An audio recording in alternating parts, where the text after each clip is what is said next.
Voici Actu Rémi, l'essentiel de l'actualité nationale et internationale. Aujourd'hui, dimanche 2 août, les tensions au Moyen-Orient et la guerre en Ukraine dominent l'actualité, pendant que l'Europe se déchire sur une crise migratoire à sa frontière sud. Au Canada, la saison des feux inquiète en Colombie-Britannique et 2 enquêtes mobilisent les services d'urgence et la police. Géopolitique. Le président américain Donald Trump affirme avoir annulé des frappes prévues contre l'Iran, en attendant un accord rapide avec Téhéran. Il dit avoir reçu une demande de l'Iran, appuyée par d'autres pays du Moyen-Orient, pour surseoir à toute attaque. Donald Trump parle d'un accord dont les paramètres seraient déjà arrêtés, sans en publier les termes juridiques. Il avance que l'entente inclurait l'ouverture immédiate, complète et totale du détroit d'Ormuz. Il lie aussi ses perspectives à un objectif qu'il formule comme la fin de la menace nucléaire iranienne. À l'intérieur de l'Iran, la ligne politique apparaît fracturée autour des objectifs de la guerre et de l'éventualité d'un compromis. Des ultradurs, qui contrôlent notamment la télévision d'État, poussent un discours de victoire totale et rejettent toute concession. En face, des pragmatiques considèrent la pression militaire comme un levier pour obtenir un accord plutôt qu'un but en soi. Cette rivalité se déroule dans un contexte de vide de leadership qui brouille la direction politique et la lecture des signaux envoyés à l'extérieur. En Ukraine, une attaque russe menée avant l'aube a fait 9 morts à Kiev, après une salve de missiles balistiques. Les impacts ont touché 5 districts de la capitale ukrainienne, selon les informations disponibles sur le bilan et l'étendue des frappes. Les défenses aériennes ukrainiennes restent sous tension, sur fond de difficultés à maintenir les systèmes de protection antimissiles. La situation se complique au moment où Donald Trump revient sur une promesse de renforcement des moyens de défense antimissiles destinés à l'Ukraine. En Espagne, le Premier ministre Pedro Sánchez fait face à une tempête politique après une arrivée massive de migrants à Ceuta. Environ 50 000 à 60 000 personnes ont franchi depuis le Maroc vers l'enclave espagnole en Afrique du Nord. Selon les chiffres rapportés, la crise a provoqué de vifs échanges entre l'Espagne et plusieurs partenaires européens sur la sécurité des frontières du bloc. 22 dirigeants européens ont critiqué la politique migratoire de Pedro Sánchez, en l'accusant d'affaiblir la protection des frontières. Une réunion d'urgence des ministres européens de l'Intérieur est annoncée pour mardi, afin de coordonner la réponse. L'Espagne a aussi installé une barrière en mer à la frontière de Ceuta avec le Maroc. Les autorités espagnoles font état d'au moins 67 morts, avec des noyades et une bousculade près d'un brise-lames. Canada, la Colombie-Britannique se prépare à une dégradation des conditions propices aux incendies de forêt, selon le service provincial de lutte au feu. L'approche d'un front froid fait craindre de nouveaux départs de feu, avec des vents forts et un risque de foudre. Les autorités préviennent aussi d'une accélération possible de la croissance de feux déjà actifs dans plusieurs secteurs touchés par la fumée. Au Manitoba, la nation crie de Pimichikamak est toujours confinée après des coups de feu et un mort. Le chef David Monias confirme qu'une personne a été tuée et que le suspect reste en fuite.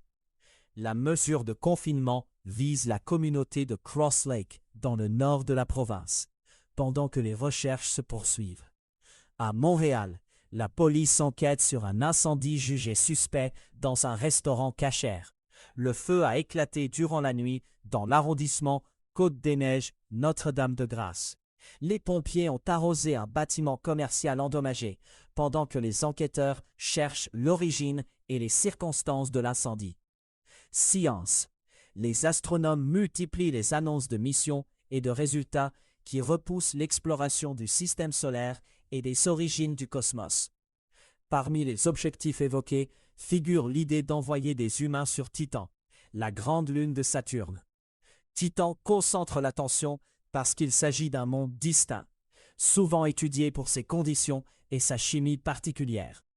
Des roches martiennes qualifiées d'énigmatiques alimente aussi les discussions scientifiques autour de la planète Mars. Ces indices attisent l'intérêt pour l'histoire géologique de Mars et pour les processus qui ont façonné sa surface. D'autres travaux visent les débuts de l'univers, avec des observations destinées à mieux comprendre les toutes premières phases cosmiques. L'enjeu concret de ces annonces reste la préparation de missions, d'instruments et de trajectoires d'exploration, avec des objectifs plus ambitieux. Climat. En France, les pompiers ont repris l'avantage sur un incendie majeur, permettant le retour de près de 200 000 personnes évacuées. Les autorités préviennent toutefois que la saison des feux en Europe est loin d'être terminée, dans un contexte de chaleur et de sécheresse. En Hongrie, des niveaux d'eau historiquement bas sur le Danube forcent l'arrêt de la centrale nucléaire de Pax, dès dimanche. Cette mise hors ligne, une première pour l'unique centrale du pays, fait craindre des tensions d'approvisionnement électrique. Maude. Au Pakistan, une avalanche a tué 10 alpinistes emportés sur le Broad Peak, l'un des sommets les plus élevés du monde. Le bilan confirme la mort de l'ensemble des 10 membres de l'expédition, après l'avalanche survenue jeudi. Parmi les victimes figure l'alpiniste Nirmal Purja, connu pour ses ascensions avec des équipes internationales. Le groupe comptait des grimpeurs de plusieurs pays, dont les États-Unis, engagés dans une tentative vers le sommet. Au Pérou, un avion touristique s'est écrasé près des lignes de Nazca, faisant 13 morts. Les autorités locales indiquent que 11 touristes et 2 pilotes se trouvaient à bord. L'appareil, un Cessna Grand Caravan, s'est abîmé à Pueblo Viejo, à environ 6 km de la ville de Nazca. Le site du crash se situe aussi à une douzaine de kilomètres des célèbres géoglyphes survolés par des vols touristiques. La cause de l'accident n'est pas précisée à ce stade et une enquête est en cours. Au Royaume-Uni et dans plusieurs pays d'Europe continentale, des centaines de milliers de personnes ont participé à des marches de la fierté. Ces rassemblements surviennent une semaine après une attaque extrémiste meurtrière visant un festival de la fierté à Berlin. Les organisateurs ont maintenu les événements, avec une attention accrue portée à la sécurité des participants. Économie. Sur les marchés des matières premières et des devises, l'or s'établit à 4 044 $ américains, en baisse de 0% sur 24 heures. L'argent se négocie à 58 $ américains, en baisse de 0% sur la même période. Le Bitcoin évolue à 63 222, en hausse. Le dollar canadien s'échange à 0,712 $ américains. Les agents de bord de WestJet ont déclenché une grève, entraînant l'annulation de plus de 300 vols. La compagnie indique qu'elle ne peut offrir aucun de ses vols réguliers assurés par des Boeing 737 ou 787.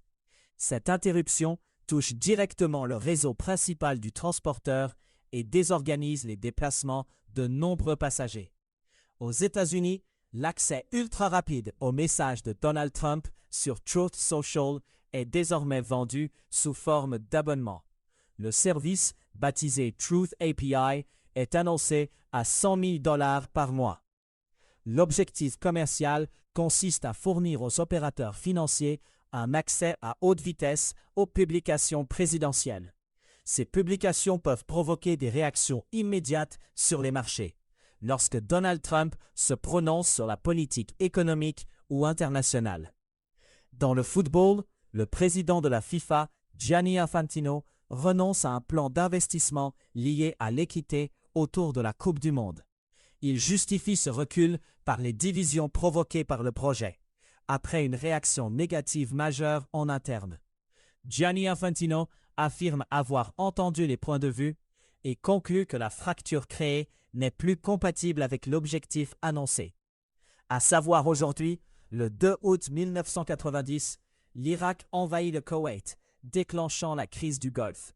Le 2 août 1934, le président allemand Paul von Hindenburg meurt et Adolf Hitler cumule alors les pouvoirs exécutifs en Allemagne. C'était Actu Rémi. À très bientôt.